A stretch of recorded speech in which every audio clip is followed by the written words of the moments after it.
Lo dijo de esa manera en que dices algo que has estado ensayando durante días. Se sentó frente a mí en la mesa de mi propia cocina, entrelazó las manos como si fuera a bendecir la mesa y dijo, Papá, creemos que te sientes solo. Y hay una mujer en la iglesia que perdió a su marido la primavera pasada. Creemos que deberían conocerse. Mi nombre es Eugenio Jiménez. Tengo 84 años. Y quiero hablarles sobre los 18 meses en los que estuve así de cerca de cometer el error más grande de lo que me quedaba de vida. No porque alguien me engañara, no porque estuviera desesperado, sino porque estaba cansado. Y los hombres cansados toman decisiones que luego pasan años desmenuzando. Fue el invierno después de cumplir los 79. Lorena se había ido 14 meses atrás. La gente me decía que el segundo año era más difícil que el primero, y tenían razón, aunque no de la manera que yo esperaba. El primer año todavía funcionas por el impacto del golpe. Los arreglos, el papeleo, los asuntos de la ausencia de alguien. Estás ocupado guardando el luto de la manera en que un hombre como yo lo hace, haciendo cosas, arreglando cosas, encargándose de las cosas. Mantuve el piso impecable ese primer año. Cada superficie limpia, cada plato guardado. Me dije a mí mismo que eso era respeto. Mirando hacia atrás creo que era terror. El segundo año el silencio se instala, no el tipo de silencio pacífico. El tipo que se sienta en la silla frente a ti y se queda mirando. Había vivido en este piso 41 años con Lorena. Cada habitación conservaba su forma en algún lugar, la manera en que los cojines del sofá seguían hundidos en su lado, la taza de café que usó tantas mañanas que el esmalte se había desgastado en un pequeño óvalo donde descansaba su pulgar. No moví esas cosas, no las tiré. Simplemente aprendí a caminar alrededor de ellas como caminas alrededor de los muebles en la oscuridad. Fue entonces cuando mi hija Renata empezó a llamar más a menudo. Luego Marcos. Luego, eventualmente, todos ellos, en su forma amable y coordinada, empezaron a llegar a la misma conclusión y a traérmela como un regalo que yo no había pedido. No deberías estar solo, papá. Hay buenas mujeres allá afuera. Mamá querría que fueras feliz. No discutí. He sido un hombre que no discute a menos que sea necesario, y esto no parecía valer la pena. Asentí. Dije ajá en los momentos adecuados. Y silenciosamente, como el agua que se filtra en los cimientos, la idea empezó a calar. Tal vez tenían razón. Tal vez vivir solo a los 79 era algo que debía solucionarse. Su nombre era Yolanda, 68 años, viuda desde hacía 3, bien vestida, de voz suave. Tenía esa clase de temple que surge de haber sobrevivido a algo duro sin perder la compostura. Nos conocimos en una recepción después de la misa dominical.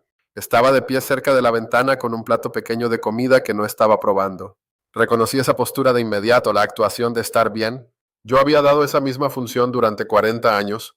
Dije algo sobre el clima. Ella se rió brevemente como si le sorprendiera. Hablamos quizá 12 minutos antes de que alguien nos interrumpiera. Eso fue suficiente para que Renata me llamara esa noche y dijera, ¿y bien? ¿Cómo te fue? Le dije que estuvo bien. Renata escuchó lo que quería escuchar. Los cafés se convirtieron en cenas. Las cenas se volvieron regulares. Yolanda era una compañía fácil. No exigía mucho, no presionaba por más de lo que yo ofrecía, y tenía un humor agudo y silencioso que me recordaba un poco a mi hermana Denise. Había consuelo en su presencia, de la misma manera que hay consuelo en una habitación cálida que no esperabas encontrar. Al cuarto mes nos habíamos acomodado en algo que tenía la forma de una relación sin que ninguno de los dos le pusiera nombre. Y mis hijos, los 6, debería decir, aunque eran principalmente Marcos y Renata quienes lideraban la carga, empezaron a tratarlo como una conclusión a la que ya se había llegado. Marcos me llevó a almorzar una tarde. Me habló de un primo de su esposa que se había casado con una viuda a los 72 años. Algo hermoso, papá. Se cuidan el uno al otro. Lo dijo de la manera en que dices algo cuando ya has decidido qué respuesta quieres recibir. Escuché. Pregunté por sus hijos. Cambié de tema, pero la idea seguía creciendo, porque la soledad es paciente. No discute contigo. Solo espera hasta que estés lo suficientemente cansado como para negociar. A los 6 meses, Yolanda y yo estábamos cenando en su casa, una casa pequeña que mantenía con la precisión silenciosa de alguien que ha aprendido a cuidar las cosas sola, y ella dijo algo para lo que yo no estaba preparado. No quiero seguir haciendo esto a medias, dijo. No con malicia, con naturalidad, como una mujer que ha aprendido a decir la verdad sin dramas. Le pregunté a qué se refería. Tengo 68 años, dijo. No tengo paciencia para algo que no sabe lo que es. Conduje a casa esa noche y me senté en mi cocina durante mucho tiempo. El piso se sentía más pequeño de lo habitual. El silencio estaba haciendo lo suyo. Pensé en lo que significaría, prácticamente, financieramente, personalmente. Y me di cuenta de que en realidad no había pensado en nada de eso. Había estado reaccionando, dejándome llevar, dejando que la comodidad de otras personas con la idea sustituyera mi propio pensamiento. Fue entonces cuando empecé a hacerme preguntas que debía haberme hecho meses atrás. La primera pregunta pegó fuerte. Llamé a mi sobrino Roberto, que se encarga de temas de propiedad legal, no para alarmarlo, solo para preguntar, casualmente, como si fuera un caso hipotético, ¿qué le sucede a los bienes de un hombre cuando se vuelve a casar a finales de sus 70? Se quedó callado un momento. Luego dijo, tío Eugenio, ¿pasa algo? Le dije que preguntaba por un amigo. No me creyó, pero respondió de todos modos. Si te casas de nuevo, tu cónyuge se convierte en tu pariente legal más cercano. Sustituye a tus hijos en la mayoría de las decisiones sobre la herencia.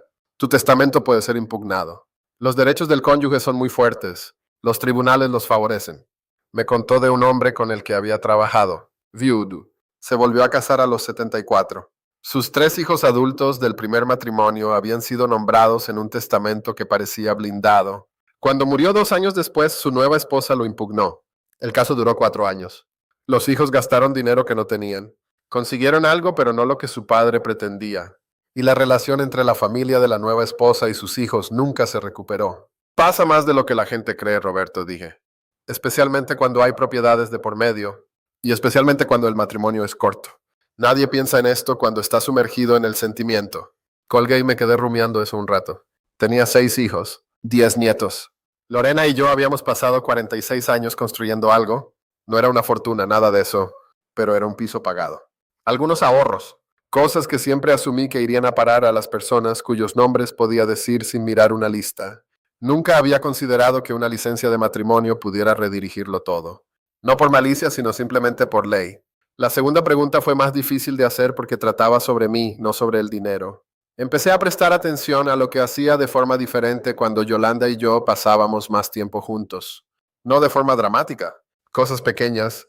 Dejé de ir a la ferretería los sábados por la mañana, un ritual que mantenía desde hacía años, no porque siempre necesitara algo, sino porque me gustaba caminar, el olor del lugar, el silencio particular de estar entre herramientas.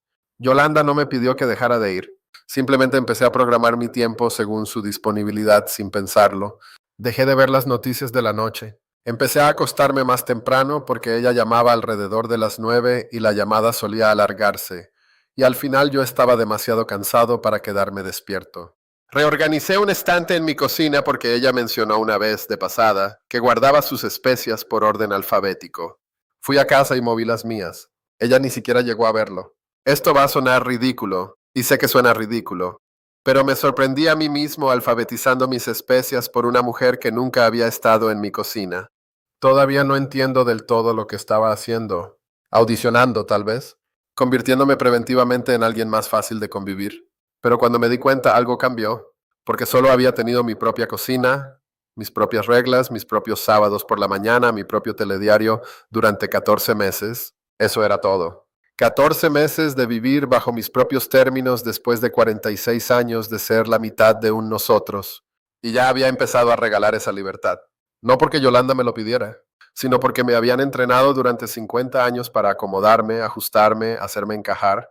Y el entrenamiento no se apaga solo porque la circunstancia haya cambiado. Pensé en mi amigo Cristóbal. Se volvió a casar a los 72, una mujer agradable. Parecían felices al principio. Un año después me lo encontré en la barbería y tenía el aspecto de un hombre que estaba gestionando algo que no había planeado. Le pregunté cómo estaba. Bien, Dio. Luego, es una buena mujer. Solo que se preocupa mucho. Quiere saber dónde estoy. Se molesta si hago planes sin avisar primero. Se rió al decirlo, pero la risa fue demasiado rápida. Pensé que ganaría una compañera, dijo. Resulta que gané un horario. Tenía 73 años y volvía a tener que justificar sus propios movimientos ante otra persona, no por crueldad de ella, solo por la gravedad natural del matrimonio, la forma en que dos vidas tienen que orbitar la una a la otra, quieran o no. Conduje a casa desde esa barbería y pensé en lo que perdería, no en lo que ganaría. Todo el mundo siempre piensa en lo que va a ganar. Pensé en los sábados por la mañana, en las noticias de la noche, en las especias en mi propio orden. En el silencio que me había costado mucho tiempo dejar de combatir y finalmente aprender a habitar, la tercera pregunta surgió de una conversación que no quería tener. Mi hija menor, Noemí, la que siempre le pone nombre a lo que todos los demás fingen no ver, me llamó un jueves por la noche, sin preámbulos. Papá, ¿qué pasará con el piso si te casas? Le dije que seguía siendo mi piso. ¿Legalmente? Dijo ella. Me quedé callado. Hablé con alguien, dijo. En su trabajo, una amiga abogada. Dijo que si te casas de nuevo y luego uno de los dos muere, el cónyuge sobreviviente tiene derechos que pueden anular lo que diga el testamento. Dijo que lo ve todo el tiempo en segundos matrimonios. Los hijos del primer matrimonio terminan peleando en los juzgados. Le pregunté por qué me decía esto ahora, y dijo algo que no esperaba. Porque no me preocupa el dinero, papá. Me preocupas tú. Me preocupa que estés haciendo esto porque te sientes solo y nosotros te hicimos sentir que la soledad era algo que había que arreglar. Si la amas, eso es diferente. Pero si lo haces porque nosotros te empujamos, necesito que sepas que no tienes que hacerlo. Noemí siempre ha sido la que llora cuando está enfadada y se enfada cuando tiene miedo. Ha sido así desde que era niña. No siempre supe qué hacer con eso. Esa noche supe exactamente qué hacer. Dije, te escucho. Y lo decía en serio. Después de colgar con Noemí, no dormí. Me senté en el sillón junto a la ventana, el que da a la calle, y dejé que la ciudad se quedara en silencio a mi alrededor durante unas horas. La cuarta cosa que había estado evitando pensar se anunció sola alrededor de las 2 de la mañana. Mi viejo amigo Custodio. Trabajamos juntos hace años en mantenimiento. Éramos el tipo de hombres que resolvían problemas con las manos y no daban discursos al respecto. Custodio se volvió a casar a los 71. Su nueva esposa, una mujer llamada Débora, tenía 66 años, sana, activa.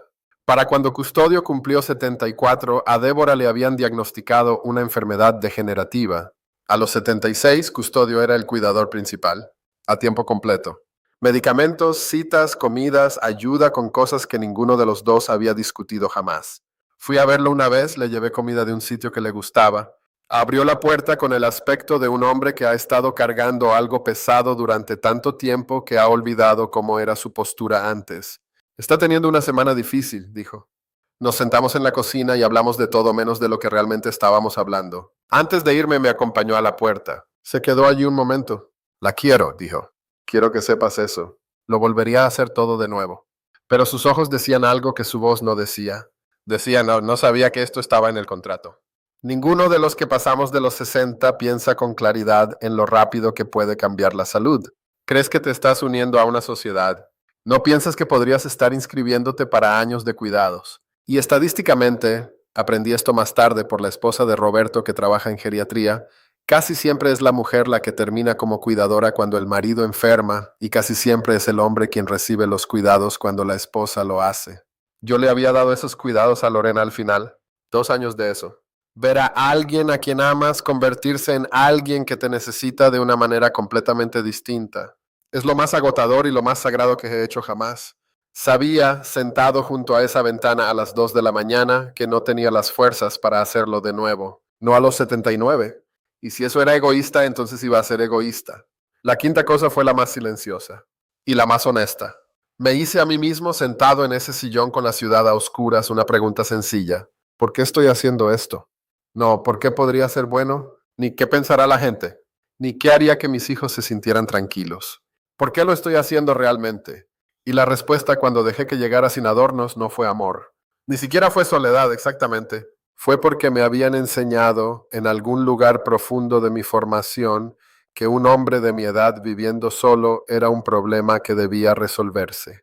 Que la independencia a los 79 era o un sufrimiento noble o un fracaso silencioso, y yo no estaba seguro de cuál de las dos cosas era. Que la forma de una vida requiere a otra persona para ser legítima. Creía eso sin saber que lo creía. Había visto a mi padre, Samuel Jiménez, un hombre que hablaba con frases cortas y creía que el orden mantenía a raya al caos. Había visto cómo anclaba todo su sentido de identidad en la estructura de su hogar, en ser necesitado, en ser el punto fijo sobre el que todos los demás orbitaban. Cuando mi madre Rosa se fue, él no supo qué hacer consigo mismo. Duró 4 años, no por ninguna enfermedad que los médicos pudieran señalar directamente, sino por una especie de falta de propósito que un hombre orgulloso no tiene el vocabulario para describir. Había pasado 60 años sin querer convertirme en ese hombre. Y allí estaba yo con 79 años, a punto de volverme a casar, en parte porque sentirme necesitado se sentía mejor que sentirme libre. Llamé a Yolanda a la mañana siguiente. Le pregunté si podía pasar a verla. Me senté frente a ella en su cocina, la de las especias alfabéticas, y le dije la verdad, no toda, pero sí la suficiente. Le dije que la apreciaba. Eso no era una actuación. Le dije que no era capaz de seguir adelante con esto. Eso no era cobardía. Se quedó callado un momento. Es una mujer que puede sostener el silencio sin necesidad de llenarlo, algo que siempre he respetado. Luego dijo, creo que ya lo sabía. Tomamos café. Hablamos de otras cosas. No fue algo frío. No fue una ruptura amarga. Fueron dos personas mayores siendo honestas la una con la otra, algo que es más raro de lo que debería ser. Cuando me fui, conduje a casa por el camino largo. Tomé la carretera que bordea el parque. Era una mañana despejada, de esas en las que la luz hace algo específico en los árboles y te das cuenta porque ahora tienes tiempo para notar las cosas. Aparqué y me quedé sentado unos minutos. El silencio estaba allí. El mismo silencio que había estado esperando en mi piso desde que Lorena se fue. Pero se sentía diferente esa mañana. No como algo de lo que escapar. Más bien como algo que había estado aprendiendo a habitar lentamente sin darme cuenta de que eso era lo que estaba haciendo. Eso fue hace 5 años. Daniel Rocha, el hombre que vive un piso debajo del mío, llamó a mi puerta un mes después de todo esto. Tenía un grifo que goteaba y que había estado ignorando. Se lo arreglé. No hablamos mucho. No era necesario. Su hijo, Lucas Rocha, viene los fines de semana a veces. Tiene 11 años. Me hace preguntas de la manera en que solo los niños preguntan. Directamente, sin disculparse, como si esperara que yo tuviera la respuesta y no le diera vergüenza descubrir que no la tengo. La semana pasada me preguntó, Don Eugenio, ¿alguna vez se siente solo? Lo pensé con honestidad. De la manera en que piensas cuando alguien demasiado joven para tener segundas intenciones te pregunta algo real. A veces, dije, pero estar solo y sentirse solo no son la misma cosa. Él lo consideró. Asentí como hacen los niños cuando guardan algo para más tarde. Pienso en Lorena casi todas las mañanas, no con el peso con el que solías hacerlo, más bien de la forma en que piensas en la luz que hubo una vez en una habitación. Sabes que se ha ido. También sabes que estuvo allí. Ambas cosas pueden ser ciertas. Pienso en los años en que usé el silencio cuando debí usar palabras, y la presencia cuando debí usar calidez, y la fiabilidad cuando alguien necesitaba que fuera algo más suave. Pienso en cómo un hombre puede cumplir con su deber de manera impecable y aún así dejar a las personas sintiéndose desprotegidas. Pienso en cuánto tiempo me tomó entender que estar solo no es lo mismo que estar abandonado, que la soledad, cuando es elegida en lugar de resignada, es una cosa completamente distinta. Tengo 84 años. Vivo solo en un piso pequeño y ordenado en un edificio en el que he estado casi toda mi vida. Mi nieta más pequeña me envió un dibujo el martes pasado. Un hombre muy recto, con una casa amarilla detrás y un sol en la esquina que ocupa una cuarta parte de la página. Debajo había escrito con sus letras cuidadosas, el bisabuelo Eugenio es fuerte. Lo tengo en la nevera. Lo miro cuando preparo mi café por la mañana, que hago como a mí me gusta, a la hora que me gusta, en una cocina que está dispuesta como yo la dispuse. Eso no es poca cosa. De hecho, es bastante. Gracias por sentarse conmigo hoy, por escuchar sin apresurarse al final. Si quieren sentarse aquí de nuevo, no me voy a ningún lado. Vuelvan cuando tengan tiempo libre. Y si algo de esto se quedó con ustedes, traigan a alguien más. Esta clase de compañía es mejor cuando se comparte.